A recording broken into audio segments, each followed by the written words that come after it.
I didn't have everything that I wanted perfectly in place, but I made the most of my circumstances. And I didn't want a display unit so big. So I actually built my own working queue. I just got these amazing views on all sides. I get the price down by 20–25% already right off the bat. Hey everyone, my name's Ryan, and this is my lovely camper called Stella. And come inside and check it out.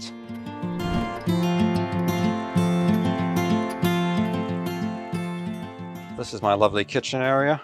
I do enjoy having the nice space. I've got some very lovely countertops that I made and put in on both sides. So this is my little prep area.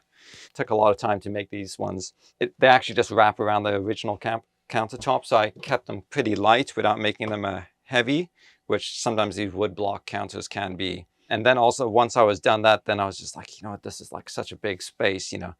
I've got to put my mark onto it. I've got to personalize it. I've got to find something that makes it, you know, just pop. Then that's when I got into the wood burning pyrography and just kind of etched these details in. And this was kind of like my more favorite masterpiece, where it just kind of encapsulated everything that I like doing: fishing, hiking, the mountains, travel. So yeah.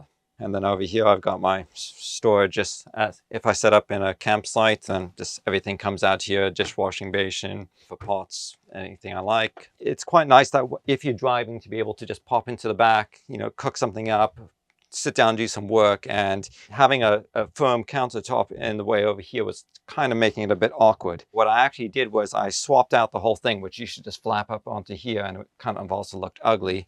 And I've now made this one, which is made of wooden slats with these little elastics that hold it together. And that way I can just roll it up and lock it into place there. And it just opens up the space a lot more. I've got a 2-burner stove here. I'm quite happy with it. Then we got water plumbed into here with hot and cold water. It's got about an 80-liter tank underneath. Plenty of water for washing. Now when I'm traveling, of course, you're not going to keep all of this open, so everything just pops away nice and closes up. Out of sight and out of mind, no bouncing glass. Another nice thing that I like about the camper is I got lots of storage space. It's been really excellent. I have no problems. I actually have to think more about not packing too much in the space that I have. Originally, everything was all in white, and I kind of just sanded it all down. Really wanted to pull out that wood. I kind of enjoy just seeing the wood colors instead of it was, you know, white like this, which wasn't something I really liked a lot. Underneath, I've got my 80-liter fridge and freezer. I wouldn't say it's the biggest fridge, and being a solo traveler, it's mostly doable and fine. You just kind of transition and maybe not having a lot of frozen items, but I'm quite happy with that. Now we're going to move on to this side, which is, it was actually one of the first features that I worked on, and I was quite happy to, well, I got quite into it, and that's my whole solar charging system. Up on the top of my camper, I've got two 400-watt solar panels. So I've got a total of 800 watts that come into my charge controller, and the charge controller is from Victron. For me, it was a no-brainer. I had to pay a little extra for it, but I just love how all the components work together. So I've got the charge controller, I've got the little display. And what I've done then is they sell a pretty pricey, well, more pricey, big 7-inch unit. And I didn't want a display unit so big. So I actually built my own open source version of that software onto a Raspberry Pi. So that's just my main little control center. I can check everything very quickly over here. And it's a fully touch screen. I can just swipe around, check anything right away very quickly, change the settings if I need to swap from shore power to DC. Another cool feature I have is I've got 4 little temperature sensors that is built in directly via the Bluetooth. It connects there. So I've got one in my fridge, my freezer. I've got one inside the camper, and then the 4th one is on the battery, and that just all shows on the display. In a moment's glance, I can right away very quickly as I'm walking in, or if I park, I can just pop out and look there and check it. I can also just pull out my phone. It works all fully online. So even if I'm like off on a hike and I just want to come back and say, hey, you know, how's my camper doing? I can just look it up and see, yep, the fridge has been running. There's been no issue. I can see the charge coming in from the AC, from the solar panels, and from this one, which is my DC to DC charge controller. And that's about 30 amps. So altogether, I've rarely ever get down to less than 70% charge on my battery. I've got a 2.56 kilowatt battery, 200 amp hours, and that just keeps me running along very happily.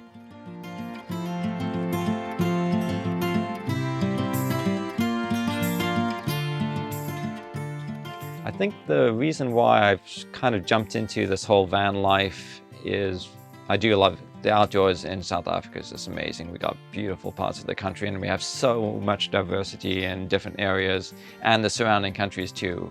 And I really enjoy trekking, hiking, fishing, camping, just being out in the mountains.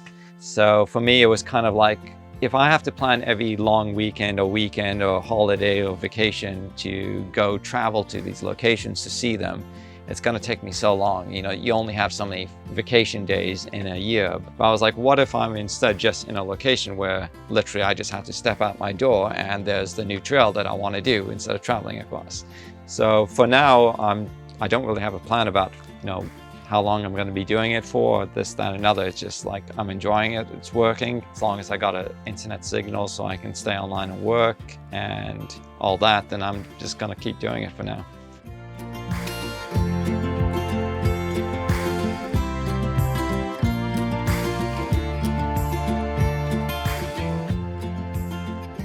When I kind of designed the camper, I wanted a space that could be both a bedroom, but then also could transition very nicely into an office space. In my bed space, there's 2 single beds, which means that if I have a friend that's going to be traveling with me, I can just say, hey, you know, tag along, there's 2 beds, you know, you can grab one, I'll be on the other.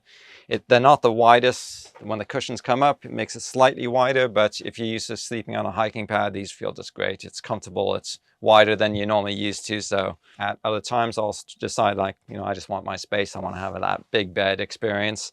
Came up with a system where I replaced the table over here.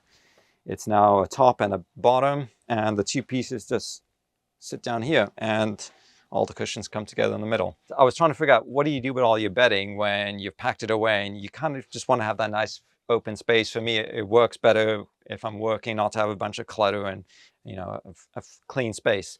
So what I found out was that if I took all my bedding and then put it inside my throw pillows, and I've actually turned it into a storage space, which is right in the open and still looks nice. I've got these overhead cabinets, clothes in the top and clothes on the other side. This is all of my summer and winter clothes, mostly in here. I don't really have any storage elsewhere where I keep my clothing. You just kind of learn what you need, and you kind of learn and transition as you go along on how a space is used, and you adapt it to what you need. Then I've got down here just a small storage space. Well, it's actually not that small, it's quite big. I've got my hiking pack in there. I've got my hiking boots and various other things. It's all jammed in there. Because I'm working on the go, I've got my laptop out, but I do kind of like to have a secondary screen or something to watch TV on. Basically, I've got a full-size screen that just pops out from in here, 28-inch 4K screen. So it's beautiful to watch stuff on, and it's perfect for work. I've now got 2 screens, and it really does the job well. Okay, so another thing that's quite handy and practical is, like, say if it's outside very stormy, there's a lot of rain and stuff, and you got to, like, you come in from a hike and you got your wet hiking boots and you want to just put them away. I actually have in the middle here, it lifts up and I have an access hatch that reaches into my storage units on the bottom. I really enjoy having the big windows all around too, because as I'm either sitting and working here, I just got these amazing views on all sides. It's also quite practical if you're sleeping, you can just sit up and look outside. And initially when I first got it, I was worried about the standard, oh, is this security? Do I need cameras? Do I need to be able to see if there's someone out there? But I just find that up here, and you're quite high as well, that you just got a really lovely views. First of all, the panoramic views outside, and also of just if there's anyone around your camper, you can pop out and see. So I like that. Another feature that I kind of built into the planning and prep of how I wanted my van layout to work was with the skylights. I thought, like, maybe I could replace it with the ones that have the built-in fan. It lifts up, it's got the automation and all that. But then at the end of the day, what I also realized is that I really do enjoy just pulling over on the side of the road. And if you got some epic landscape scene out there, is I can lift up the top, it opens all the way. I just remove it to the side, step on the 2 counters, and I pop up there. And it's like literally out of the seat, lift the hatch, jump up, get the shot, back on the road and keep driving. So it makes it quite easy.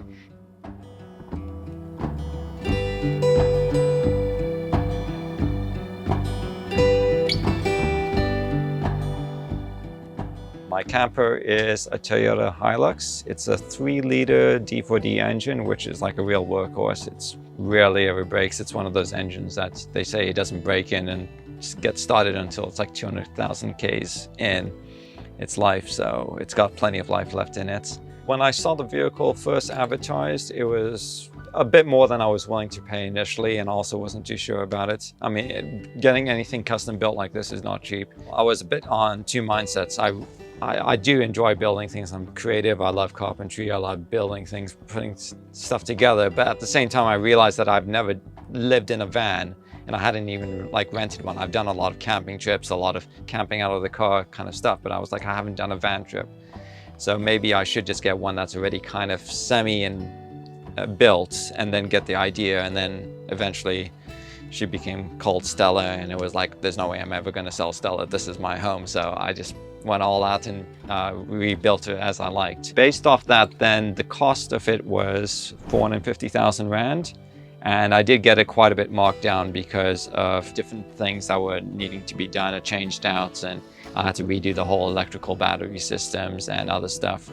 And plus also they were quite eager to sell. So I was able to get the price down by 20–25% already right off the bat. And that's what helped me also very quickly change my mind and go for the deal.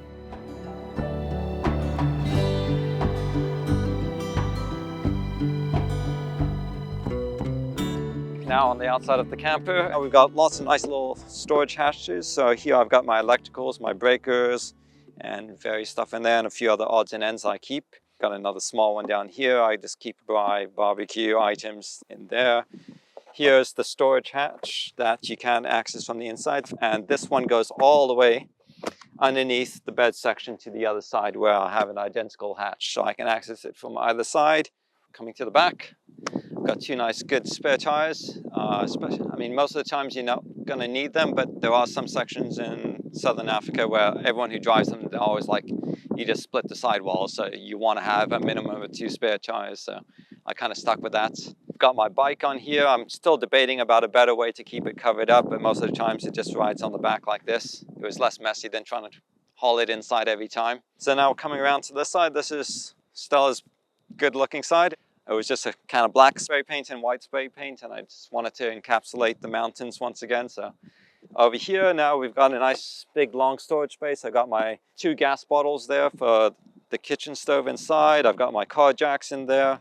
I've got my shore power, another little storage hatch, and then here is the outlet for the hot water gas heater inside. So if I'm running it on gas instead of electricity, then I've got to take this cover off, but most of the times it just stays on.